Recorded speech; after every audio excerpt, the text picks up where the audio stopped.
So, hello everyone, let's talk about the Mushoku Tensei episode 2, season 2, right baby?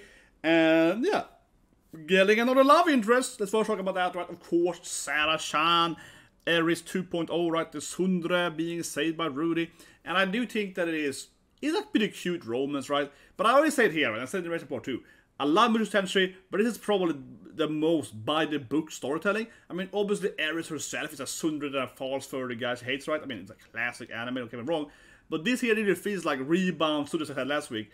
And to be honest, right, I predicted it 100% that, of course, Sarah was going to get in trouble. I also said that Mimir or one of the guys would die for that matter, but whatever it is. But I said that Sarah's going to be in trouble, right? And obviously, because it's snowing and it's cold, she's going to get, she's going to get, almost drowned, right, by some cold water or whatever, which of course will lead her to take off her clothing, right? She's going to fall down and save her. This is a classic Tsundere. He accidentally grabs her pie or whatever, right? Ah, you perv! Yeah. Can I have hentai? Who's going to go and save Sarah now? She's obviously going to be covered in ice and, cold water or whatever. Just take off her clothing and so on. Is this the most obvious Tsundere storyline ever? Getting hentai! It's a hentai tree! And of course I even save her, and then she has to go over clothing. It's so obvious. No, you perv! Yeah, you got me where you wanted, did you hentai? you mind so anime, Jesus Christ. But now of course she's in love with him, man. Rudy he's a Tsundere charmer, yeah. Now she's like, but I like you, no. Yeah, now she's like in love with him. He's a god of Tsundere. And then we get the classic, Tsundere Romance. Oh my no, he's looking at my boobies and so on. So, again, I liked it, don't get me wrong, I liked it, right? I like Tsunderes for that matter, I think that one thing, I would say here, like a side note, I think that younger anime fans, and I don't mean younger necessarily in age, I mean younger as in new, maybe better fans, people that have watched anime for that long, but also kind of younger in a sense also, I suppose, both yes and no for that, is they don't like Tsunderes that much. What do you guys think about Live Comp below? Because I guess I grew up with, Love Hina and so on, right? So for me, the Tsundere is like a classic, one of the girls in the harem should be a Tsundere, right? Classic archetype for anime. But I do feel that younger anime fans are not as much in love with Tsundere, for whatever, because I really like Tsundere. So I like Sarah, don't get me wrong, I like her, right? But as I said, right, I have to still say that, yeah, this episode is cliché though. It is the classic, like, oh no, he sees my titties after I have to remove my bra because it's so wet and cold, and I keep saying it, but obviously it is like, it is the most classic Tsundere. That being said, I did really love the moment, of course. Now she's obviously in love with Rudy, right? And then they get home, and then Susanna, right, again, voiced by one of my favorite girls, Yuu Kobayashi, one of my IRL best girls, right, Testament and so on. She's all like, you stupid idiot, you could have died, and she's like, don't talk to him like that, he's my Rudy. It's like, get away from him, Suzanne. Yeah, I love that. Now she's like, yeah, which again is very similar to Aries. I mean, obviously she's similar to Aries because how Aries also goes from that, oh, I hate you, I'm a Tsundere, and then she instead becomes, oh, I love you, I need to protect you, right? Yeah, this is the same thing again too. She's like, don't talk to him, he's my boyfriend. Yeah, basically immediately like, I have to protect him, and then she's like, oh my god, he's so cute, when he walks away, is the one, yeah. So of course she, because that classic, right? Yeah, that kind of classic anime. Where she goes from hating him to loving him, and protect him. That being said, that's kind of why I like the Tsundere, right? As a side, that's why I like the Tsundere, because the Tsundere, to me as a character, makes sense like that, right? Because the Tsundere is a little bit, oh no, how I say it, right? They're angry, they're kind of extroverted usually, right? They kind of, feisty, they're fighting, right? So of course, if they hate you, right? But if you become in romantic involved with the Tsundere, she obviously would be like mama bear kind of thing and overly protected, right? Yeah, like girlfriend that's overprotected, right? Yeah, she'd be like, don't talk to my like yeah, and don't talk to my boyfriend. Or if it's a Tsundere mommy, she's gonna be like, don't touch my kid or whatever. Yeah. So they usually turn into that, right? As a mother later, they become very aggressive moms and so on, right? So yeah, I mean, I think it makes sense that when she, of course, is in love with Rudy instead, she instead becomes overly protective, right? Which fits that character. But all that being said, and I want to point out here, right? Again, I keep saying it, but I think it's obvious for this general storytelling. She is used like Aries in that way, because Aries is the same way. Aries is like, I hate Rudy, then of course she loves Rudy, and then she becomes like his shield or whatever. More his sword, but still he's protected right there. And that's why I think that Sarah can't win this, right? You know what I mean? I'm an anime only, haven't read the novel right, waiting for the anime, and I just cannot see Sarah winning. It does feel to me that they might end up having sex this episode, whatever, right? Because one thing I like the anime is the main character actually do it, right? I think that one thing that I dislike heavily in anime, generally speaking, is that the main character never gets laid, right? Even if they have so many opportunities to do it in so many animes.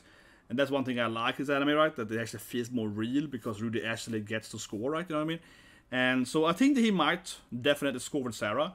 I would be surprised, honestly, if he doesn't score with her, or at least, a little bit, right? Slightly more second base or whatever.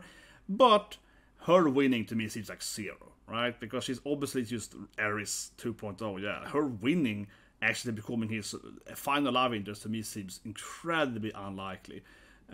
Straight up, right? I just can't see it happening. I said it last week, but I think she will die, right? I think that her, Suzanne, maybe the other guys in the team, Timo and so on, I think they will die, right? It feels like it's gonna end with like a tragic plot here, and that's why she doesn't. Because now she's clearly in love with Rudy, right? So why would he just abandon her after this thing?